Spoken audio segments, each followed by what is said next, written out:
Bueno, muy buenos días a todos. Para mí es un gran honor estar en este auditorio, en la UNAM, nada menos, y con tanta gente entusiasta del uso de las tecnologías en el aula. Realmente es algo que ni soñábamos hace todavía pocos años, el que hubiera ya tanta gente con prácticas que son compartibles ahora, donde ya se puede hablar de mucha experiencia.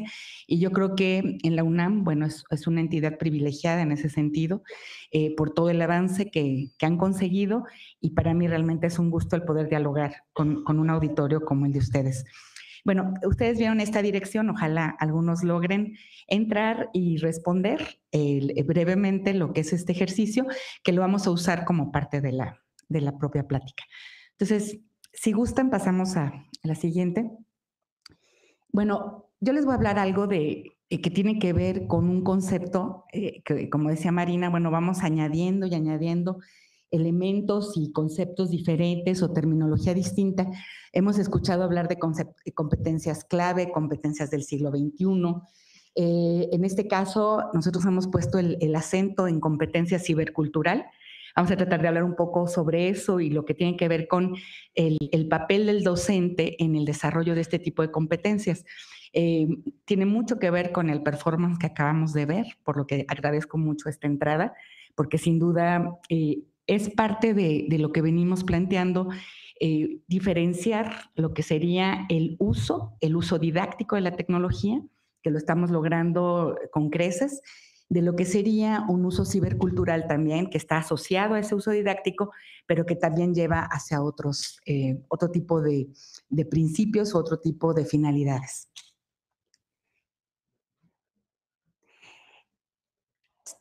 A mí me gusta mucho interrogar, o interrogarme si lo que estamos haciendo cuando usamos tecnologías en el aula o en la educación tiene que ver con usarlas, o sea, usarlas como herramienta o trabajarlas. Cuando decimos estas preposiciones, tienen una diferencia importante en el significado. Si educamos con, o sea, estamos como en este uso más instrumental, pero si educamos en, es porque las estamos empezando a considerar como parte del hábitat. Si decimos sobre o desde, o sea, cada uno de estos significados es diferente. Cuando decimos desde, es porque reconocemos que hay una cultura digital que ya se está superponiendo, ¿no?, a muchas de las formas como estábamos acostumbrados a trabajar la enseñanza y el aprendizaje. Entonces, cada una de estas tiene un sentido diferente y sobre esto estaríamos reflexionando en lo que sigue. Por favor. La que sigue, la que sigue y la que sigue. Gracias. ¿Qué diferencias hay cuando decimos competencias clave, siglo XXI y ciberculturales? Comparten mucho del sentido. Y yo pondría esta frase de Pierre Levy, que es el que de facto abre o le da sentido al término de cibercultura y de ciberespacio, y del cual abrevamos muchos de los que estamos trabajando en esta línea, y que tiene que ver con que nos preguntemos si ahora las capacidades para poder desempeñar, o sea, desempeñarse ante tareas complejas utilizando ciertos recursos, tiene mucha diferencia o no con lo que hacíamos hace 10 años o hace 20 años, o si cada vez que se transforman las tecnologías vamos modificando esas propias capacidades. Para Pierre Levy, la siguiente, por favor, esto tiene que ver con lo que le llama telepresencia. Esta sensación de estar siempre conectados, de tener la información de manera inmediata, de lograr en el momento acceder a cualquier tipo de concepto. Estamos apenas lanzando, un profesor está lanzando el término, cuando a lo mejor 3 o 4 de los estudiantes ya lo están googleando, como decimos, y ya encontraron a lo mejor definiciones que se acaban de acuñar la semana pasada o hasta en el mismo momento, a lo mejor un experimento o algo que acaba de salir. Esa inmediatez o esa sensación de telepresencia, cuando Pierre Levy lo escribió en los años 90, ni siquiera era imaginable el tipo de interacciones que íbamos a poder tener con las tecnologías como las tenemos ahora. Entonces, la pregunta es, ¿qué tan diferentes son esas demandas del nuevo contexto? Cuando hablamos de el contexto está demandando cosas distintas, ¿cuáles son esas? ¿Realmente son diferentes? ¿Cuáles son esas demandas que nos están planteando esta telepresencia o lo que es la construcción del entorno ciberespacial, como le llamamos, cuando creemos que de veras es un entorno paralelo al que estamos viviendo continuamente, social y natural, que algunos autores como Javier Echeverría lo plantean tal cual así. Es decir, estamos realmente en un tercer entorno habitándolo y no es una metáfora, es una realidad para muchos, ¿no? Como si fuera parte de un mismo ecosistema. De ahí viene mucha de esta terminología que vamos a estar revisando ahora. Por favor. ¿Qué demanda cuando nos preguntamos qué es lo diferente? Cuando estamos hablando, por ejemplo, de quienes estudian ahora agronomía, agronegocios, biología, personas que están en el campo y que estábamos acostumbrados todavía hace unos años a determinado tipo de técnicas y a un uso de la tecnología, incluso la transferencia tecnológica al campo ha sido algo que se ha visto por décadas, hace muchas décadas que se habla de este tipo de transferencia, pero no estábamos contando necesariamente con competencias digitales o lo que serían tecnologías digitales. ¿Cuál es la diferencia? Por ejemplo, aquí estamos viendo el uso de drones y necesariamente los estudiantes que están ahora empezando sus carreras en agronomía ya no van a poder avanzar en muchos de los conceptos sobre el tratamiento de los suelos, el tratamiento del campo, sin el uso de este tipo de tecnologías. Ya se les va a convertir en una herramienta indispensable y entonces tienen que empezar a pensar en conducción, en muchos de los términos de robótica y de inteligencia aparecen aquí porque entonces toda la tecnología que habían aplicado en el pasado, aunque pueda seguir siendo utilizable, por supuesto, en la mayor parte del territorio, de pronto estos otros implementos se van a requerir. Adelante, por favor. Sí, otro clic, por favor. Otro ejemplo, si vamos al turismo. Y fíjense cómo cualquiera de las viñetas, si ustedes la aplican a cualquier otro campo de conocimiento, se puede ver casi de la misma manera. De pronto hay, la mayor parte de las agencias turísticas ya trabajan desde hace tiempo la automatización de la información. Sin embargo, ahora con lo que es toda la emergencia de las tecnologías digitales, ustedes dense cuenta que ya las agencias son más virtuales que reales, que físicas, digamos, ¿no? Y todas sus conexiones están trabajadas en red, ya van directas a las reservas. Antes teníamos que esperar a que conectaran por teléfono, hicieran uso de algunas tecnologías que ellos fueron muy avanzados en su momento, de tener ya como intranet, ¿no? Con lo que eran las agencias de boletaje, etcétera. Pero fíjense cómo la comercialización, la conexión con los clientes, reconocer las necesidades, seguramente a todos nos pasa, que estamos haciendo una navegación en cualquier página y nos salen continuamente sugerencias de viajes, nos llegan los correos de las agencias como Despegar o Booking, hablándonos de los lugares a los que hemos ido, ¿no? Y dándonos las ofertas. Y bueno, hay toda esta conexión que tiene que ver ya con una forma de hacer el turismo muy distinta. Ya no se diga la realidad aumentada, o sea, ustedes cada vez ven más turistas en la Ciudad de México, en la ciudad de Guadalajara, utilizando sus smartphones para guiarse por la ciudad, para ver la información de un edificio, para poder tener su guía de un museo sin necesidad del alquiler del aparato en sitio. Entonces, todo esto ofrece una gran oportunidad, pero sobre todo cambios fundamentales en el modo de pensar la carrera, de pensar la profesión. O sea, no es solo una herramienta, viene a ser un cambio de entorno y un cambio de contenido incluso. Si pasamos a la siguiente, por favor. Y le damos 2 clics. Las competencias asociadas a virtualización pueden tener que ver con cualquier campo. Hay campos en los que los avances son diametrales y han requerido que la gente se actualice permanentemente. En el campo de la salud, la tecnología ha estado de avanzada desde hace mucho tiempo, pero lo que estamos viendo en pantalla tiene más que ver con las formas de interpretación, ¿no? O sea, cada vez se facilita por un lado la interpretación porque las imágenes son más nítidas, pero al mismo tiempo el médico está obligado ahora a tener una formación en la competencia digital que no se requería hace poquitos años, ¿no?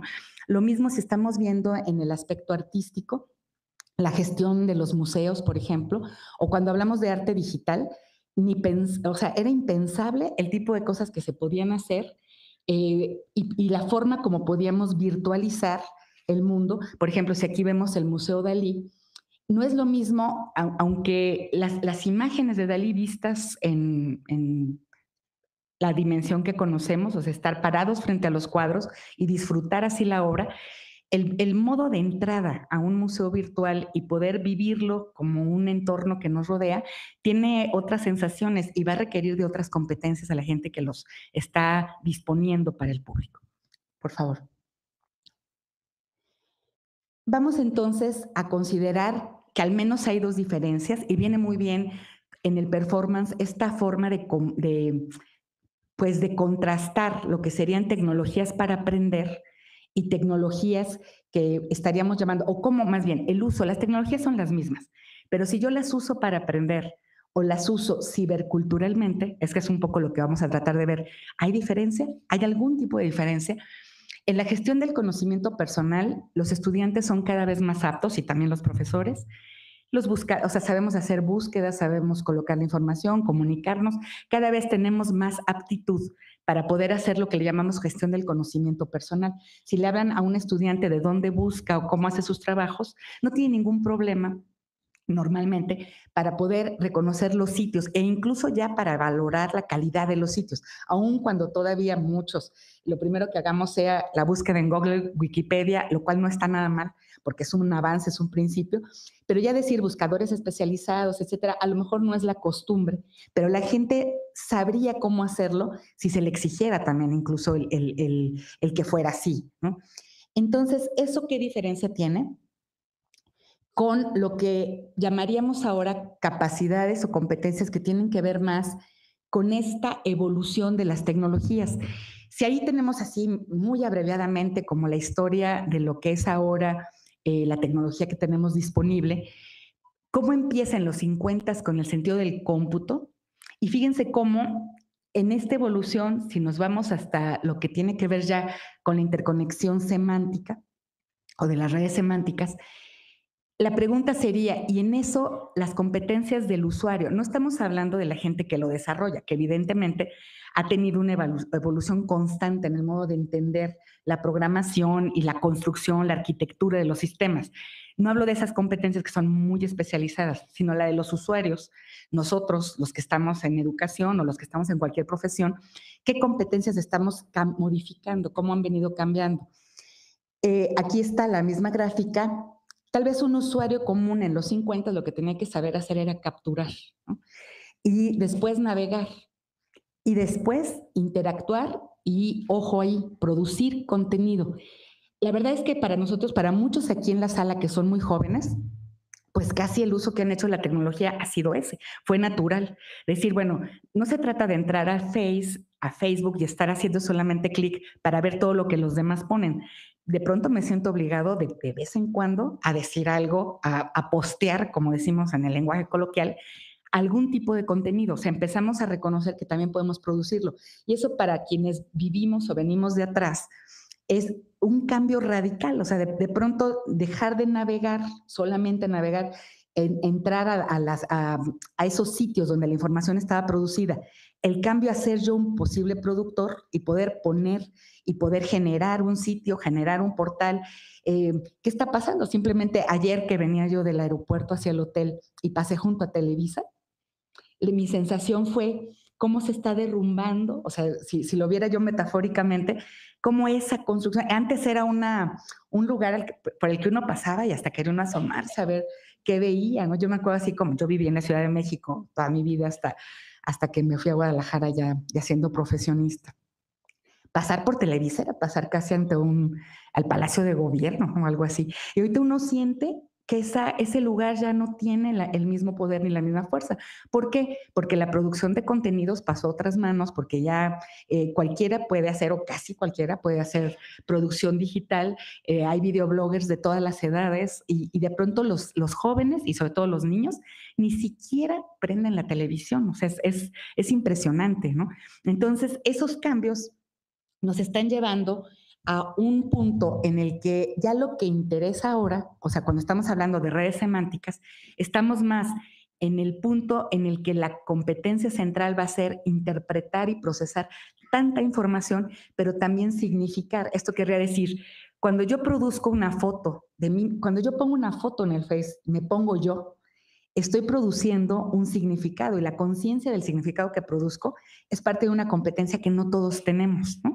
Podemos subir la que sea, podemos subir en la que estamos más peinados o más guapos, pero de pronto la gente empieza a tener conciencia de que poner una portada, subir una foto, postear un mensaje, hacer un meme y compartirlo, tiene sentido y va a provocar cosas en otros. Y esa conciencia no es todavía un bien común, digamos, o sea, no es todavía una aptitud generalizada. Y esa es la parte en la que estaríamos diciendo, ahí ya hay competencia cibercultural de algún tipo. ¿Qué pasa? Que esta conciencia, cuando nosotros como adultos y como papás y maestros, a mí se me hizo muy curioso, alguna vez me invitaron a dar una plática en secundaria y la pretensión de quien me invitaba era que yo hiciera casi un sermón acerca de los riesgos de las tecnologías y por qué no debían entrar los niños a ciertos sitios. Entonces yo les dije, la verdad, yo soy la persona menos indicada para ir a decir algo hacia una escuela. Y me decían, bueno, ¿qué nos propones? Dije, bueno, vamos trabajando si los muchachos, los niños de secundaria están conscientes de los riesgos y vamos viendo si ellos qué información tienen. Dijeron, bueno, entonces hice una plática muy interactiva como tipo 100 mexicanos dijeron, pero yo les puse 100 papás dijeron y 100 maestros dijeron. Y los niños tenían mucha conciencia de lo que les preocupaba a los papás. ¿Y qué creen que les preocupaba a los papás? ¿Cuál era la preocupación central del uso de Internet para papás y maestros, para los dos? ¿Perdón? Alguien que lo diga fuerte. Pornografía. No los riesgos a la seguridad personal, a un secuestro, algo, los riesgos de la pornografía, de que vieran pornografía. Y los niños morían de risa, o sea, cuando decían eso, decían, es que mis papás y mis maestros de lo que les preocupa es eso. No me dicen de otra cosa, ¿no? Entonces, era muy interesante porque cuando nos vemos como usuarios frente a, o vemos a nuestros hijos, a nuestros estudiantes, como usuarios un tanto predeterminados, como usuarios, como consumidores, ¿no? Exploradores que van a ir a dar con esos sitios que tienen información de pésima calidad, cosas que nadie debería consumir y ver, la nota roja, ¿no? Del periódico, qué es lo que se viraliza. La pregunta es, ¿quién está construyendo y gestionando el ciberespacio? ¿Y qué tanto estamos educando para esa construcción? Porque eventualmente todos podríamos poner ahí contenido y por qué ganan cierto tipo de contenidos y por qué la gente los prefiere. O sea, hasta dónde hay una conciencia de la producción y de la educación como constructor del ciberespacio. El ciberespacio es de todos. Y finalmente lo que hay ahí y la calidad de lo que hay ahí es una responsabilidad de todos, cada vez más, ¿no? Entonces, esa es una cuestión que entra por y pasa por lo que es el sentido de la ciberculturalidad. A mí me gusta mucho este esquemita que es muy sencillo de Santa María, es el autor Fernando Santamaría, y él lo que nos hace ver es que finalmente el ciberespacio, cuando uno dice un ecosistema digital que tiene conversaciones humanas, o sea, una red de gente que hace algo productivo con sus conversaciones, que hablan de algo interesante o de algo valioso, de una estética tal vez, o producen cosas que son gratificantes, motivantes, digamos, si lo vemos por esa vía, ¿no? La red de conversaciones productivas tiene una red de conocimientos e ideas que se van archivando, se va haciendo esa memoria del ciberespacio. Por eso las categorías, cuando uno busca, salen de determinada manera, porque hay más gente produciendo sobre algo, ¿no? Y luego, alrededor, tenemos la red tecnológica realmente, ¿no? Todo lo que es como la interconexión, ahora sí, entre servidores, etcétera. Entonces, lo que muchas veces nos olvidamos cuando decimos que las tecnologías son solo herramientas o que son finalmente las queremos subordinar o ver como en un segundo plano, cuando decimos los fierros, los aparatos, las aplicaciones, pues es lo que rodea. Pero en el corazón de esa tecnología están las conversaciones, o sea, qué estamos produciendo, cómo estamos interactuando. Y bueno, ahí sí podríamos salir e ir a la conexión de la red, por favor. Muy bien. Podríamos ir a donde dice ver resultados, es la segunda pestaña arriba. Ajá. Miren, de quienes respondieron en este momento al ejercicio que les ponía yo antes de abrir la conferencia, bueno, apenas se ve, yo desde aquí no alcanzo a distinguir muy bien porque no tengo tan buena vista, pero podríamos decir que así como estamos viendo en cascada las competencias de los estudiantes, no sé si alguien me ayuda a leerlas porque desde aquí no alcanzo a ver el ángulo, si alguien que las alcance a leer. La primera, ¿cuál es? Sí, utilización de redes sociales, sobre todo se conectan con personas con sus mismos intereses en redes sociales. La segunda, la difusión y viralización de ideas, de acuerdo.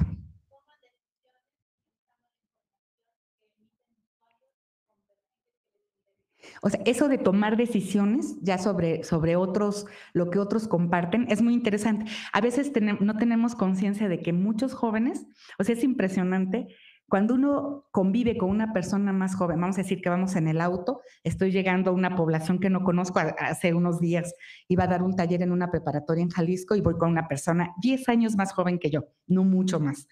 Estoy entrando a la población y me dice ella, ¿y sabes dónde es la preparatoria? Le digo, no, pero ahorita pregunto. Y ella de inmediato, ¿no? Ah, da vuelta a la derecha, 2 calles a la izquierda, y ya llegamos. Ni se les ocurre, ¿no? O sea, decir, pues, ¿por qué tenemos que preguntar si aquí tengo dónde, ¿no? ¿Cómo localizarlo? Es algo que en automático sucede, ¿no? Entonces, digamos que esa toma de decisiones, ay, muchas gracias. Si vamos viendo esto, dice, por ejemplo, buscar trabajos o proyectos que ya han realizado otros, pues para eso existe el compartir las tareas, ¿no? ¿Cómo se llama? Bueno, esos sitios de compartir tareas, la gente los conoce perfectamente cómo llegar a ellos, aprenden por su cuenta en cursos abiertos, ahí ya va bajando, y dijéramos que la última, al menos en este breve ejercicio, es la de ser capaces de presentar la información de diferentes maneras. Por supuesto, lo que menos generan es contenido, o sea, es decir, saber hacer videos, editarlos, lo saben, muchos lo saben, pero que eso sea parte de la cotidianidad tal vez no es lo más, ¿no?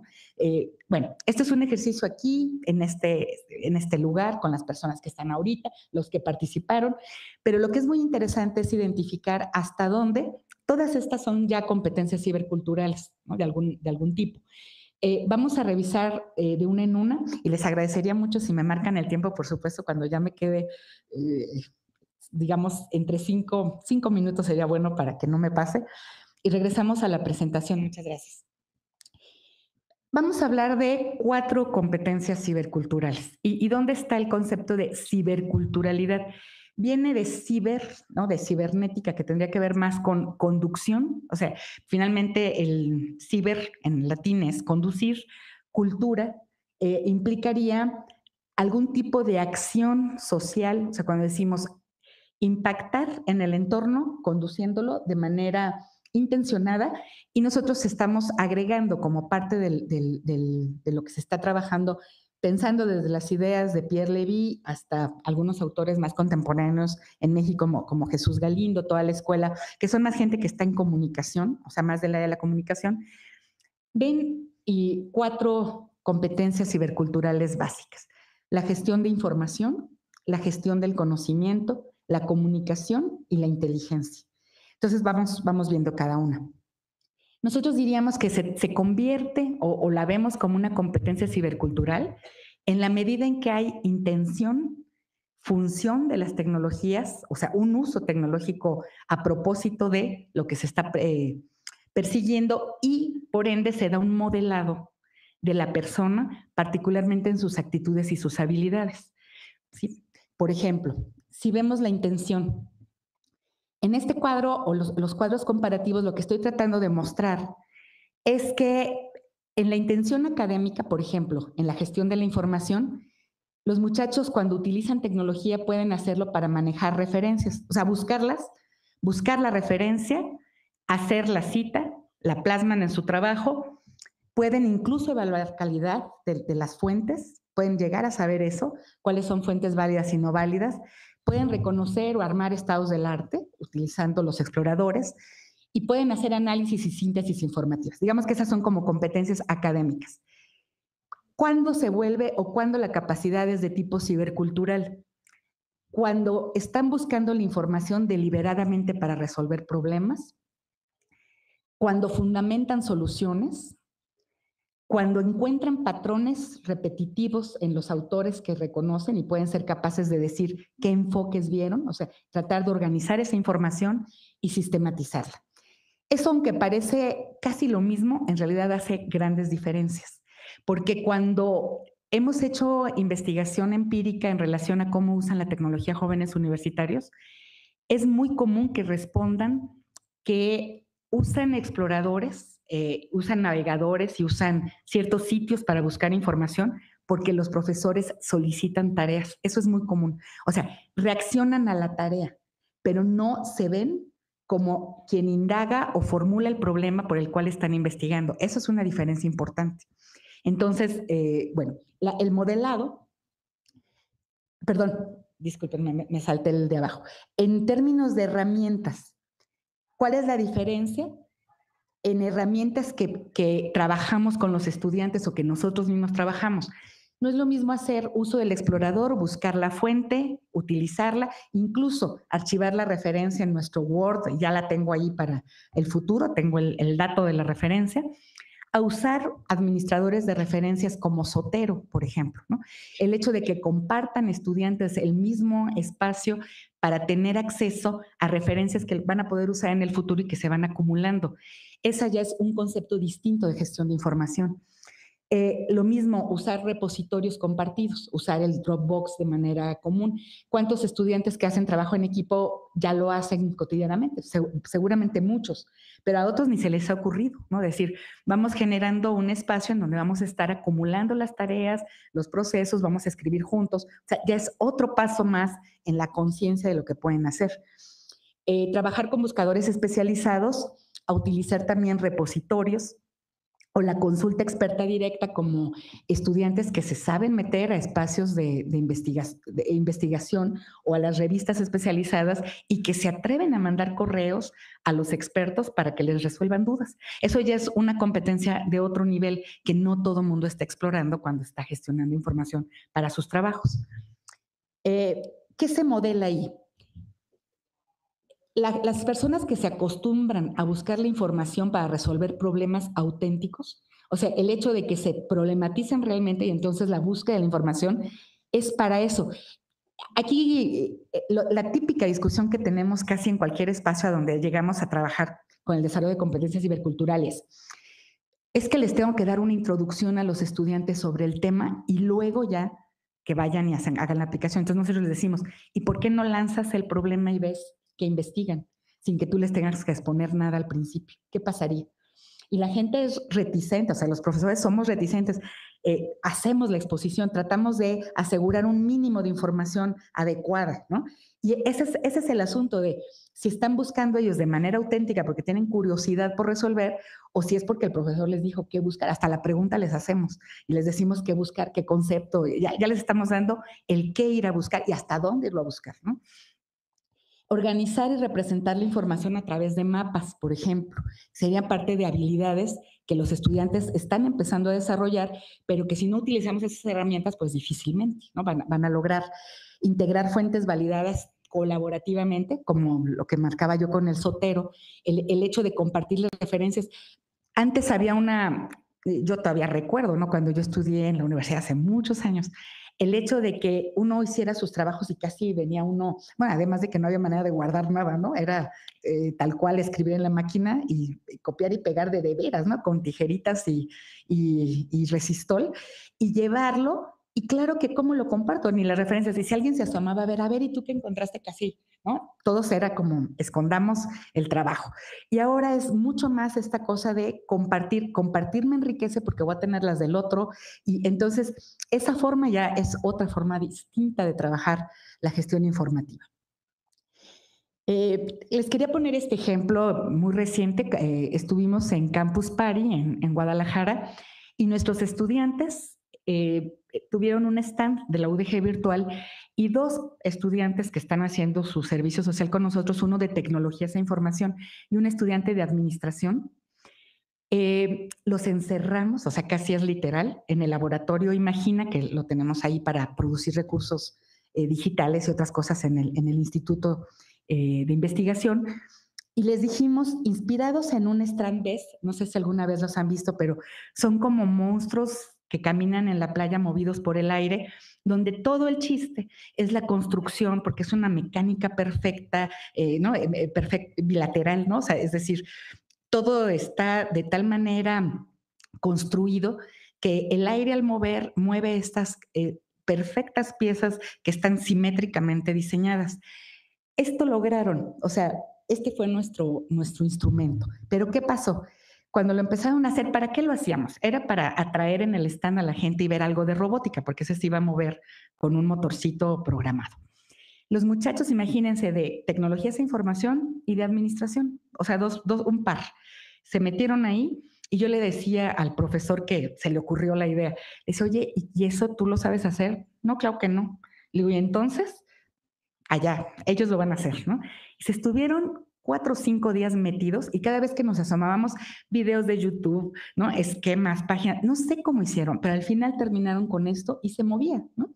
Y dijimos, bueno, lo interesante fue, no les dimos ninguna pista salvo el video del Strand Best, queremos llegar a esto y después se tuvieron que poner a hacerlo. ¿Qué aprendió la chica de administración ahí? ¿No? Porque uno diría, bueno, ¿y sus competencias qué tendrían que ver con eso? Pero toda esta idea de reaccionar ante un problema, gestionar la información, trabajar colaborativamente, pues son competencias transversales que requerimos todos, ¿no? Y bueno, en una segunda, ¿qué significa como competencia cibercultural gestionar conocimiento? Bueno, lo mismo, ¿con qué intención, con qué función y qué nos modela? Cuando decimos gestionar conocimiento, muy pocas veces los estudiantes tienen conciencia de guardar sus apuntes, sus notas, sus trabajos. Nosotros lo hacíamos en papel, ¿no? Y a veces las cajas, yo recuerdo haber guardado cajas de todos los apuntes universitarios y los tuve ahí por mucho tiempo, más mis copias, ¿no? Y era una manera de decir, tengo memoria de lo que hice. La verdad no recuerdo haber vuelto a revisar casi nada, pero por mucho tiempo era como, me aseguro que lo tengo ahí, ¿no? Muchos estudiantes probablemente, yo no sé, sus hábitos en términos de guardado de la información, qué tanto su escritorio lo tienen organizado, el escritorio de la computadora, ¿no? O qué tanto organizan las carpetas con ciertas categorías, ciertas etiquetas. Pero básicamente, como competencia académica, reconocemos todo esto, ¿no? Hacer memoria, publicar, proteger la información, difundir ideas, etcétera. Pero cuando ya hay una intención cibercultural en la gestión del conocimiento, aparece este asunto de quererle dar continuidad a algo. Decir, a ver, ¿en qué se quedaron los estudiantes del semestre pasado? ¿Y seré capaz de retomar un proyecto y de seguirlo? ¿Habrá esa intencionalidad en las escuelas o en las facultades de hacer eso?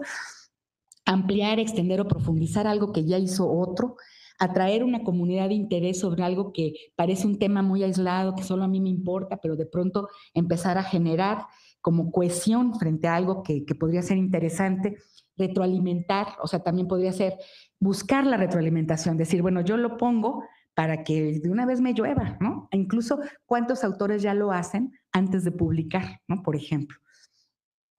¿Qué modela? Pues esta actitud de compartir, de retomar, de dar continuidad, de promocionar ideas, de generar autocrítica, por ejemplo, que son cosas que la verdad es que muy pocos se nos han desarrollado, yo digo que ni en la escuela ni en el trabajo, y son nuevas. Y de pronto nos sorprende que hay comunidades que ya lo tienen muy desarrollado, muy avanzado. La gente, por ejemplo, en cómputo. Han trabajado así y por eso han avanzado mucho, porque colaboran constantemente, tienen sus foros para, en cualquier hora de la madrugada, si alguien tiene un problema de no corre un programa y se mete al foro adecuado, puede recibir retroalimentación, es una costumbre, ¿no? En otras profesiones es más difícil, o sea, casi no lo hacemos. Les quería yo mostrar como parte de esto de ir generando o gestionando el conocimiento, nosotros acabamos de sacar un sistema en la Universidad de Guadalajara, en la UDG Virtual. Todos nuestros estudiantes en todas las materias trabajan por proyectos, eso es el modelo desde hace muchos años.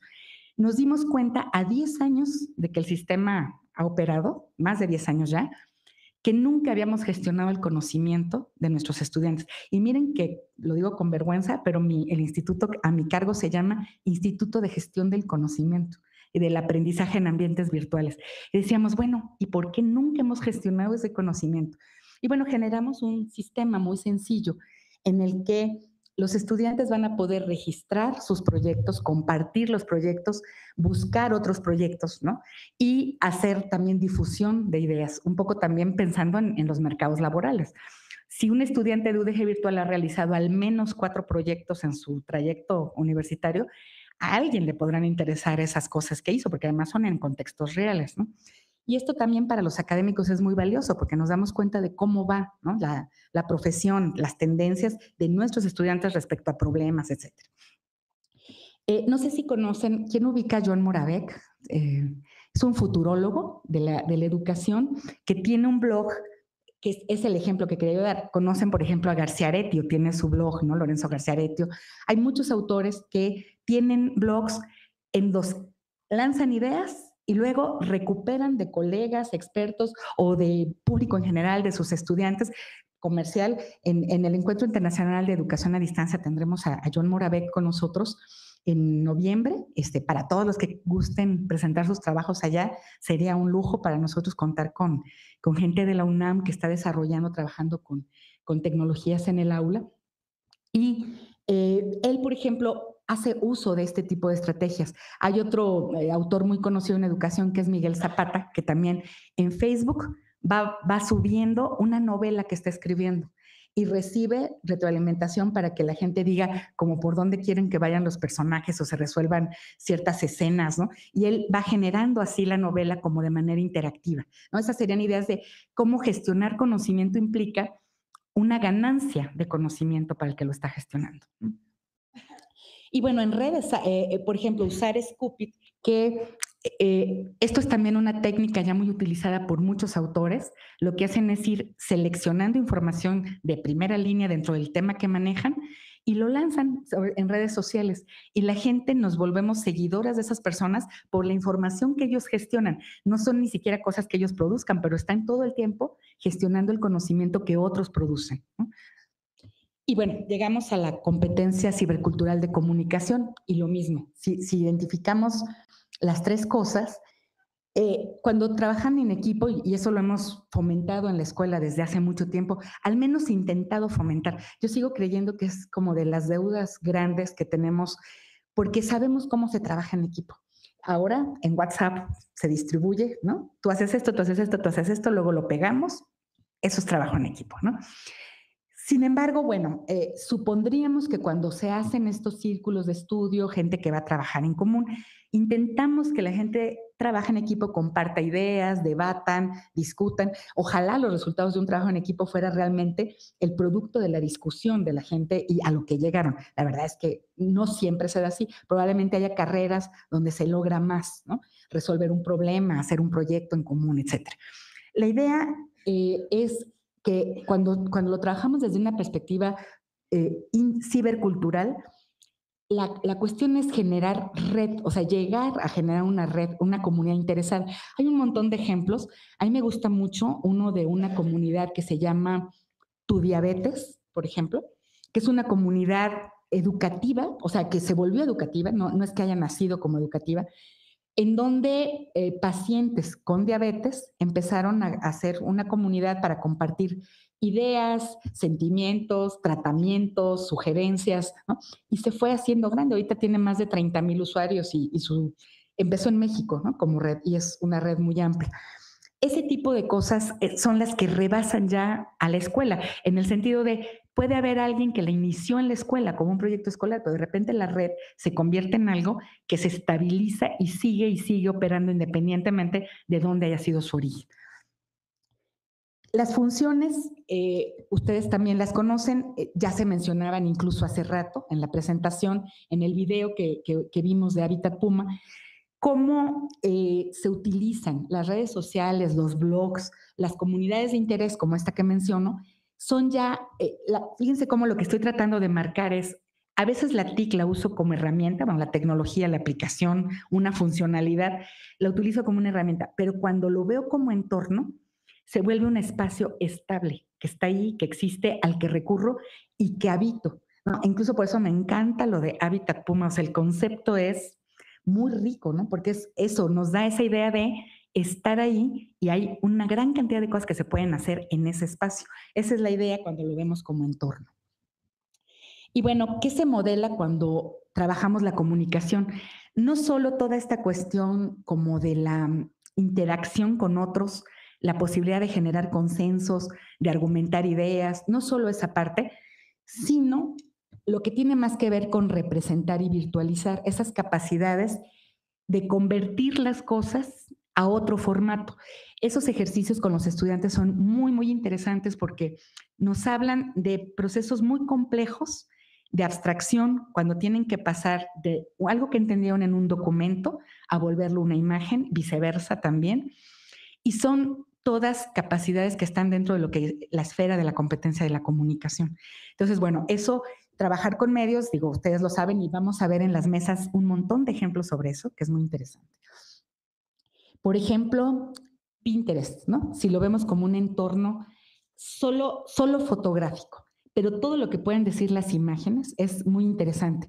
El día de antier tuvimos un taller con docentes de UDG Virtual, estamos formando tutores, y uno de los ejercicios que les pedimos hacer en equipo por varias semanas fue generar una metáfora visual sobre la tutoría. Fue interesantísimo porque tratar de plasmar en una sola imagen lo que sería el concepto de la tutoría y del sistema tutorial, les llevó varios días de discusión, ¿no? Y de creación, o sea, de la mejor expresión visual de eso. Y bueno, tuvimos una cantidad de ideas que nunca hubiéramos esperado, ¿no? Como realmente, y la forma, lo que decíamos es, en los famosos memes, cuando se comparten y difunden, hay tal riqueza, o sea, hay memes muy inteligentes, ¿no? Hay memes muy simples también. Pero cuando alguien se esfuerza por hacer un meme, ahí hay toda una riqueza visual impresionante, que es esto que decimos, ¿no? Sintetizamos, ¿no? Toda la esencia, lo que queremos decir, y lo pasamos a la imagen. Esas formas son cosas que tenemos ya como identificadas como parte de la aptitud cibercultural. En el caso de la interacción, si uno pone en Facebook, y seguramente lo han hecho ustedes y sus estudiantes, cualquier tema, ¿no? O sea, por ejemplo, si yo digo ciencias químicas, historia, semiología, filosofía, en cualquier idioma, ¿no? Además, vamos a encontrar una gran cantidad de grupos que ya están interactuando sobre los temas y en donde los estudiantes podrían llegar a interactuar con total apertura y normalmente esos aprendizajes tienen una densidad que de verdad uno no la puede reconocer. Solo al mencionarla digo, bueno, se puede ver, pues todos andan en el Facebook. Pero yo recuerdo que aquí en la UNAM, en una visita que hice hace tiempo para dar una plática en el contexto del YESU, ellos, lo que decía una investigadora que hizo estudios demográficos sobre la población universitaria, decía que los estudiantes en las redes sociales ni siquiera tocan el tema de sus profesiones. O sea, no es un tema, no les importa hablar de eso ni, al menos no lo declaraban en estas encuestas, ¿no? Entonces, para mí eso era algo como muy impactante, ¿no? Por decir, normalmente entonces estos grupos, ¿quién los crea? ¿O quiénes están ahí? ¿Serán maestros solamente o expertos, científicos ya?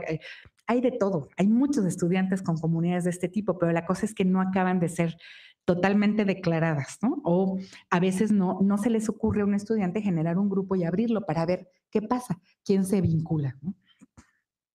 Y bueno, para herramientas expresivas hay una enorme cantidad, o sea, diría que tal vez, aunque los estudiantes, claro que saben editar un video, la cosa es preguntarnos si lo saben colocar, en dónde lo colocan, para qué lo colocan. Volvemos otra vez como este asunto de las intencionalidades, ¿no? Y bueno, por último, la competencia cibercultural de inteligencia. Aquí, si vamos otra vez al mismo esquema, normalmente cuando hablamos de datos y de información, lo que procesamos casi en cualquier profesión tiene que ver con cuantificar, ¿no? Contar cuántos hacen qué, tener como una idea de lo que sucede sobre algo, ¿no? Les enseñamos a hacer estadística, casi en todas en las profesiones, a trabajar el análisis de los datos y a interpretarlos. Y muchas veces eso queda en un reporte, se entrega el reporte, ahí quedó. Como competencia cibercultural lo veríamos más como reconocimiento de patrones que se requiere grandes volúmenes de información para poder hacer eso, o sea, aplicar técnicas infométricas, para tomar decisiones, o sea, eso es fundamental, o sea, que cuando el estudiante se da cuenta que está incluso ya tomando decisiones con base en inteligencia colectiva y casi ni se ha dado cuenta, pero que es parte de participar en esos espacios de inteligencia colectiva y para fundamentar acciones. Hemos tenido grandes ejemplos recientes, o sea, bueno, de hace 5 años tal vez, donde se vio como un pico en todo esto, que era sobre todo la acción política en ciertos países, ¿no? Bueno, incluso en México tuvimos algunos ejemplos de eso, cómo se reaccionaba a través de redes sociales frente a algún tema de interés, se convocaba a poblaciones y bueno, hubo en otras latitudes casos que fueron realmente muy significativos para los gobiernos en su momento, ¿no? A eso nos referimos. La inteligencia colectiva puede de pronto mover masas y puede también generar información para la vida cotidiana, ¿no? De una manera insisto, casi no nos estamos dando cuenta, pero está sucediendo. Eh, como entornos, quienes hacen uso constante de observatorios, habría que ver si en todas las carreras hay observatorios y de qué. Por ejemplo, los observatorios ciudadanos, los observatorios en salud, los observatorios en ciencias sociales. Bueno, es que lo hay en todos los campos. ¿Qué tanto los estudiantes y nosotros mismos estamos acostumbrados a recurrir a esos observatorios como parte de lo que sería nuestra capacidad cibercultural? Y apuntaba yo los MOOC como parte también de una forma donde se está aplicando inteligencia colectiva.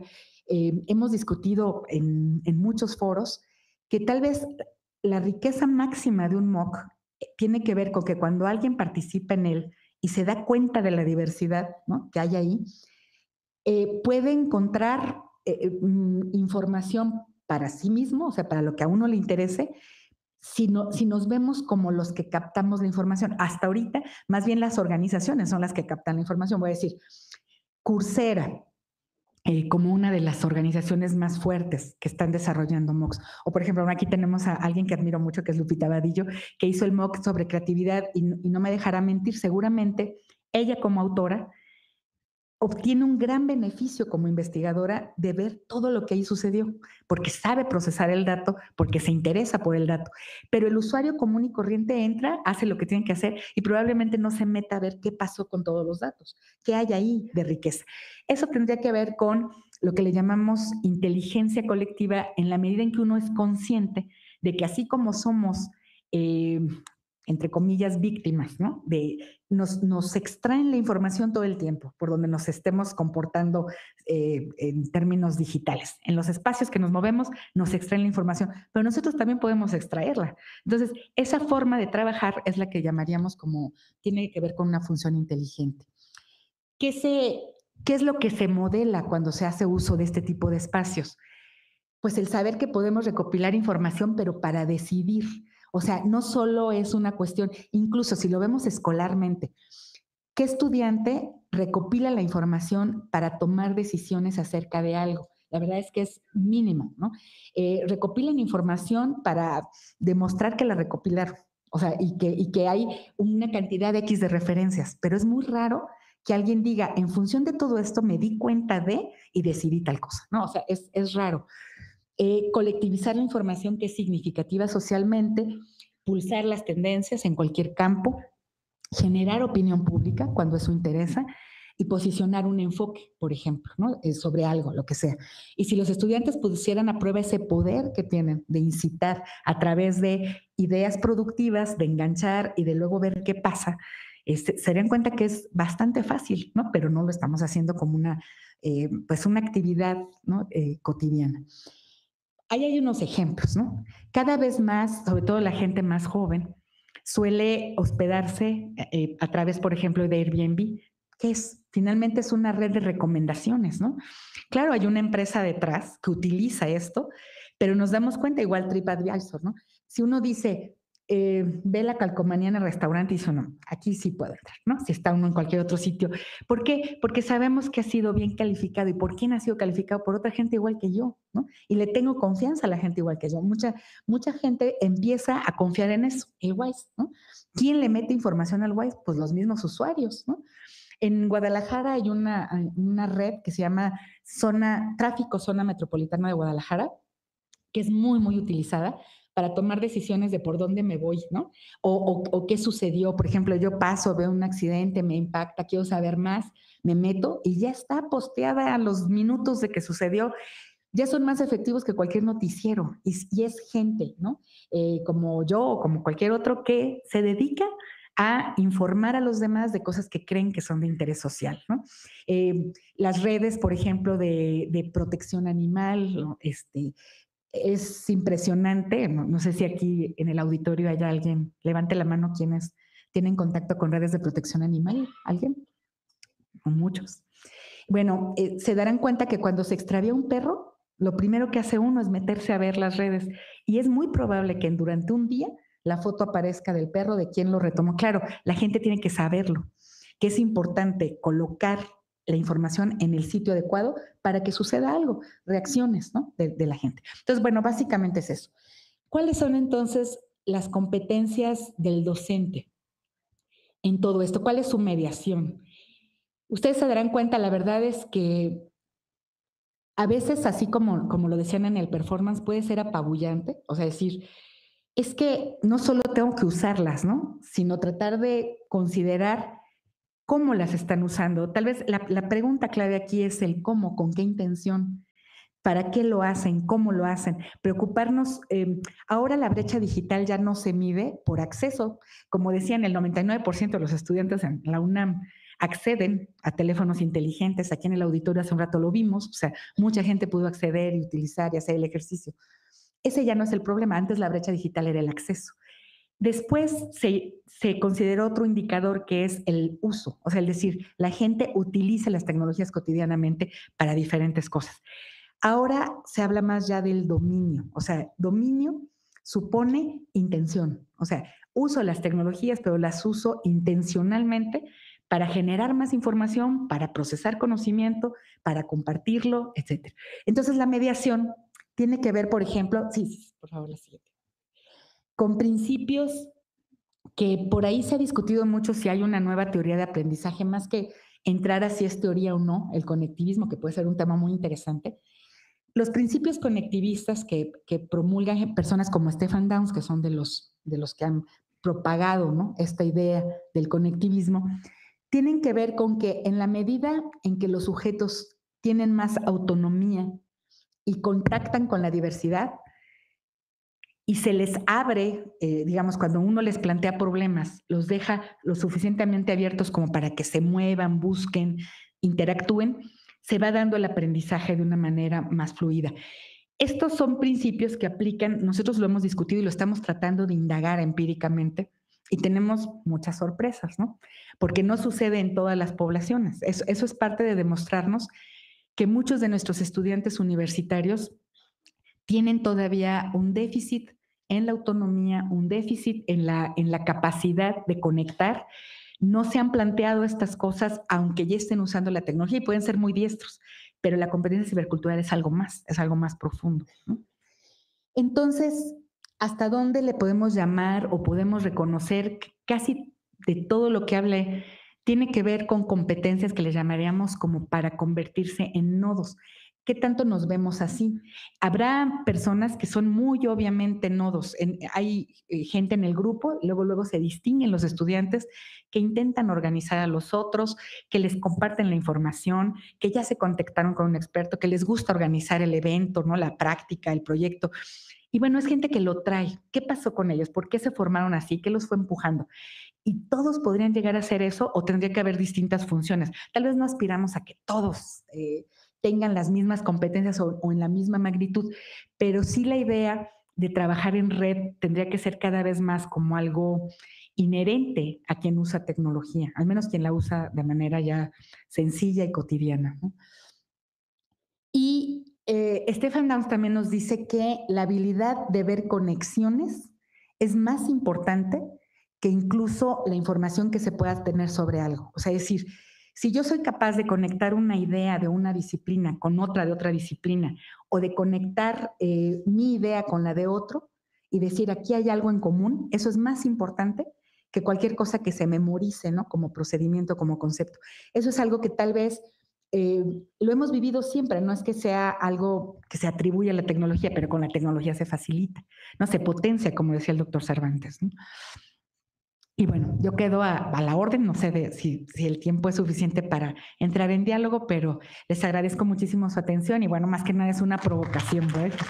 Gracias.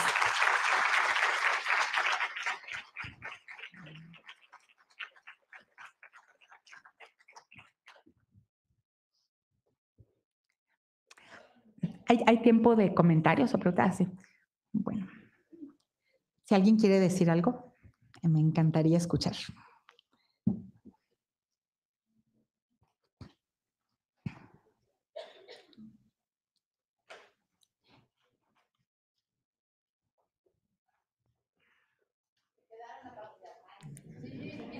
No, no, por favor.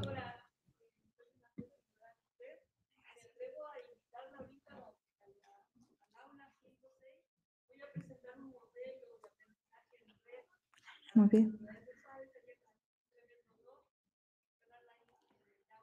Muchas gracias. Ahí estaré. Gracias. Muy amable. Por favor. Sí, adelante. Bueno, a ver. Ok, el alumno tiene tecnología, la usa, hace todo eso. Sin embargo, un planteamiento que dice que tenemos que decir al alumno qué tiene que hacer. Oye, hazlo. O sea, yo quiero que estudies esto, que leas esto, que busques esto. Pero pareciera ser que la idea es no hacerlo. O sea, ahí va, llégale, se trata de esto, ya. ¿No? Tú sabrás qué harás. Los alumnos que estaban en la feria, no tengo problemas con ellos, ya tenían una tarea. La tarea era clara y ellos tenían que resolverla. Y había motivación, había una feria, estaban en público y wow, todo eso. Pero el alumno que va al aula, que va a la cotidianidad, que llega el primer día de clases y le preguntas, oye, el programa de estudio, ¿qué vamos a ver? Y te das cuenta que el 99.98.6% no leyeron de qué se va a tratar la clase, siendo que uno esperaría, la universidad, puedo hablar de preparatoria, puedo hablar de universidad, esperaría que tuvieran esa sed de decir, ¿qué voy a ver? ¿Qué voy a aprender? O sea, estoy en esta carrera que me gusta, voy a aprender algo. No, o sea, eso no sucede, pareciera ser que tenemos toda una serie de historia educativa atrás que no nos lo permite. Es mucho parte de estar en este encuentro. ¿Sí? Sí, se habla de la tecnología y de las competencias culturales, pero pareciera ser que todo esto va dependiendo, ¿sí?, de que el alumno tenga ese insight de pronto de que, voy a aprender esto, yo quiero hacer esto, porque voy a buscar. No pareciera ser que esto suceda así en la cotidianidad. Pareciera ser que necesita que el profesor le diga, hijo, por aquí va el camino, llégale a esto. Sí. Mucha gente habla de los blogs, que es que el chavo va a ver el blog y entonces se va a interesar para buscar otras cosas. Pues lo mismo es como si me dijeras, oye, va a ver el artículo fulano de tal y va a buscar en la revista fulana de tal y se va a interesar por él. Pareciera ser que eso no sucede. Creo que mucho de la parte de aquí sería ir por ahí. ¿Cómo le vamos a plantear? Es nuestro trabajo como profesores, me queda claro. Sí. Pero por ahí voy. Sí, me parece muy interesante. Justo, yo creo que el asunto es lo que está usted diciendo, cómo el profesor va a plantear el desafío o cómo hace que el programa se vuelva desafiante.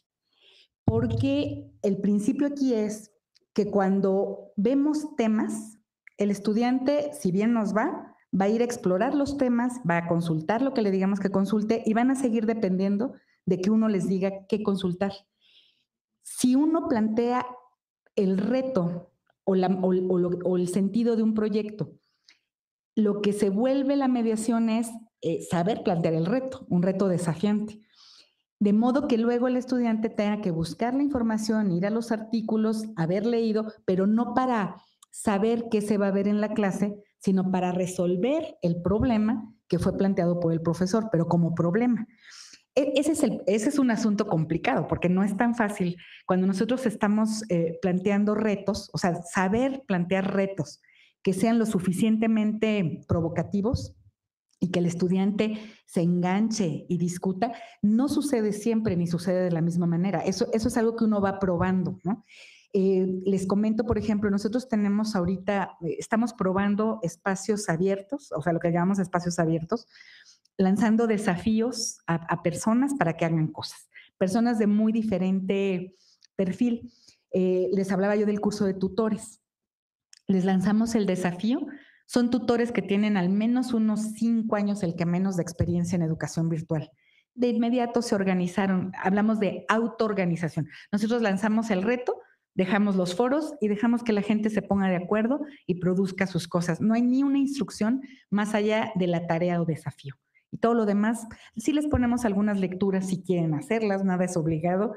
Si quieren buscar otras, las buscan, la mayoría lo hacen, pero estamos hablando de un perfil de profesores universitarios que tienen práctica virtual y respondieron excelente. Lo mismo hacemos para estudiantes de ingenierías en el campo, en un curso que se llama Innovación y Agronegocios, y los dejamos con las mismas instrucciones, abierto, claro, con su propio curso, sus propios desafíos. Ni uno entró a plantear una primera idea como iniciativa para que los demás lo siguieran. Y vamos a tener que hacer con ellos una inducción presencial para poder ver qué pasa. Yo empecé a indagar mandándoles correos y me decían, es que no tengo ningún problema para entrar, pude navegar, pero no supe qué hacer, ¿no? Y otro dijo, pues entré, vi lo que había que hacer, pero pues no quise ser el primero, ¿no? Entonces, no con todo, no siempre nos va a resultar a la primera ni con todos los perfiles. Tenemos otra experiencia con el mismo instrumento, la misma metodología, pero para prácticas profesionales, donde hay un proyecto en una organización, en empresas básicamente, y ahí los chicos responden maravillosamente. O sea, ellos entran, nada más les dice el coach o el acompañante en la empresa, ¿no? Les plantea qué se va a hacer y luego ahí fluye toda la organización porque son estudiantes virtuales, tienen que poner, no están en sitio, no se van a poner de acuerdo en el aula, ¿no? Entonces, es cierto, no es fácil. O sea, esa mediación es la más complicada. Les cuento muy rápido, tuvimos un laboratorio de fabricación digital con chiquillos de 8 a 12 años como parte de una experiencia. Nosotros ahorita estamos implementando laboratorios de fabricación digital en la UDG, en las preparatorias. Pero hicimos con niños la misma experiencia en una hora en una feria, ¿no? En Papirolas, en Guadalajara. Una feria como la feria del libro, pero para niños. Y estamos en ese contexto. La discusión entre mis compañeros y yo era, si teníamos que explicarles a los niños un kit donde había una especie de mecano pero electrónico, si teníamos que explicarles cada piececita antes de que empezaran a crear algo. Yo decía, no les expliquemos nada, pongámosle el reto era hacer un vehículo para rescatar a un robot en Marte, ¿no? Algo así. Les ponemos y que ellos vean, aquí están las micas que dicen que es cada pieza, los colores de las piezas indican más o menos el tipo de pieza, hagámoslo así. Y los otros decían, no, hay que explicarlo. Dijimos, bueno, hagámoslo de las dos maneras, ¿no? ¿Qué pasaba? Cuando les explicaban las funciones, los niños ponían mucha atención, les quedaba menos tiempo para luego operar. Normalmente les quedaba corto el tiempo, pero lo hacían bien y terminaban la cosa. Se iban como muy ordenadamente. En el otro caso era totalmente caótico, o sea, yo lo estuve dirigiendo, la parte que era sin información. De pronto de verdad me angustiaba el decir, es que no lo van a lograr, ¿no? Porque se arrebataban las piezas, veían la mica. Yo decía, ¿qué va a pasar? ¿Qué va a pasar? Al final lo lograban. Pero el plus era que explicaban ellos mismos, encontraban para qué el patrón. Las rositas son de intensidad, ¿no? Bueno, no lo decían con sus palabras. Las azules son las salidas, las lamparitas, el sonido, el aire, ¿no? Cosas de ese tipo. Entonces, ¿qué pasa? Que a veces es muy angustiante y manejar esa angustia por parte del profesor es muy difícil. Decir, pues a ver, aquí está el problema y ustedes háganle como puedan, es muy complicado porque uno se tiene que contener y estar haciendo solo la orientación que se pide. Y eso no es fácil. Entonces yo diría que esa es como la parte en la que estamos. No es que dé resultados siempre ni en todos los públicos. Seguramente tiene mucho que ver con tipos de profesión. Pero yo digo que hay profesiones donde esto se ha hecho desde siempre. O sea, si pensamos, por ejemplo, ¿por qué los residentes médicos o los practicantes de medicina pues siempre han estado ahí en el sitio para resolver cosas? Los dejan a veces medio solos y se las tienen que ver, ¿no? Y resuelven, se informan, ahora pues sacan su, ¿no? Eh, teléfono inteligente, buscan rápidamente lo que necesiten, medio resuelven, a veces tienen que pedir ayuda. Pero eso es, o sea, es parte de un camino. Pero yo creo que ahí está el dilema, ese es el problema. Y yo creo que aquí vamos a ver un montón de experiencias que nos hablan de eso, ¿no? De cómo lo están resolviendo. Sí, muchas gracias. Por favor, Buenos días. César Vázquez, de Facultad de Ingeniería. Doctora, excelente presentación. Me llama la atención y quisiera preguntar, tenemos a dos personajes muy importantes o actores principales, lo podríamos llamar, a los académicos y a los alumnos, más todo el entorno, porque todo es sistémico. Pero a mí me interesa, ¿qué acciones han trabajado ustedes para que los profesores pasen del TIC al TAC? Para mí es una diferencia muy importante en lo que yo persigo como académico, y no es lo mismo TIC que TAC. Entonces, ¿qué acciones han hecho para que los profesores entren en esta forma de trabajar? ¿Hay talleres, es inducción o qué se hace? ¿Y qué resultados han obtenido? sí, muchas gracias. Yo creo que si hablo desde la experiencia de UDG virtual, la verdad es que nosotros la tenemos muy fácil porque como todo es en entorno virtual, a fuerza entran y ya están ahí adentro, ya están usando la tecnología. Entonces nosotros no tenemos, de la instancia de donde yo pertenezco, no tenemos como ese problema. Normalmente ya llegan con esa inducción porque si no, no querrían trabajar en el sistema. Pero hacemos muchos talleres, como dice, para profesores de otros campus y para otros niveles educativos. Yo diría que la clave, al menos para nosotros, ha sido hacer talleres vivenciales. Por ejemplo, el laboratorio de fabricación digital, nosotros hacemos la experiencia en 5 días, a veces en 3 incluso, y ponemos a los profesores como si fueran estudiantes. O sea, lo que hacemos solamente es poner los retos, se ponen ellos, hacen equipos y aprenden vivencialmente que nosotros no les vamos a dar ninguna instrucción, o sea, realmente, o sea, están el reto planteado, aquí están las cosas con las que puedes trabajar y cambia mucho el sentido de lo que el profesor identifica como su mediación. Hacemos una segunda parte, o sea, primero son estudiantes que viven tal cual el reto, los problemas y les ponemos las tecnologías. Se sorprenden muchísimo de que puedan acabar entendiendo cómo se da la programación de un Arduino o de alguna cosa. Si yo soy antropólogo, ¿no? O filósofo y de repente ya pude entender el sentido de la programación porque estuve en un equipo y pude utilizar complementándome con los otros algo. Esa sensación de no sabía yo nada, perdón, no sabía yo nada y terminé sabiendo sin que me explicaran, o sea, bueno, me lo explicaron con otros compañeros, pero no hubo un profesor que me guió. Esa parte es muy interesante porque además reconocen, no hubo un profesor que me guió, pero el profesor me planteó el reto y siempre estuvo ahí. Y cuando yo tuve alguna duda, pude recurrir, ¿no? Entonces, esa vivencia es muy contundente. Yo creo que el problema de muchos talleres, yo he sido formadora de docentes, no sé, los últimos 30 años más o menos, y yo creo que el problema muchas veces es que tendemos a hacer una formación más teórica que práctica cuando hablamos de usar la tecnología a veces, y muy poco ponemos al profesor a vivir lo que vive el estudiante. Yo creo que ahí hay una clave que puede ser interesante. Después complementamos con talleres de reflexión sobre eso. ¿Qué vivieron? ¿Cómo lo vivieron? ¿Cuál fue el papel? ¿Qué es lo que cuesta trabajo? Y los docentes se dan cuenta de que a veces lo más difícil es contenerse porque están viendo que lo están haciendo mal y casi quieren ir y acomodarlo y decirles, no, hazlo de esta otra manera, ¿no? Pero contenerse es bien importante para que el otro aprenda, ¿no? O estar atentos a las solicitudes de ayuda. Entonces yo digo que lo vivencial es algo interesante. Sí. Por favor, brindemos un fuerte aplauso a la doctora Chan. Muchas gracias, doctora. Gracias. A continuación, le vamos a hacer entrega a la doctora Marina Kiskowski de un pequeño reconocimiento, un dulce reconocimiento y su constancia correspondiente. Muchas gracias.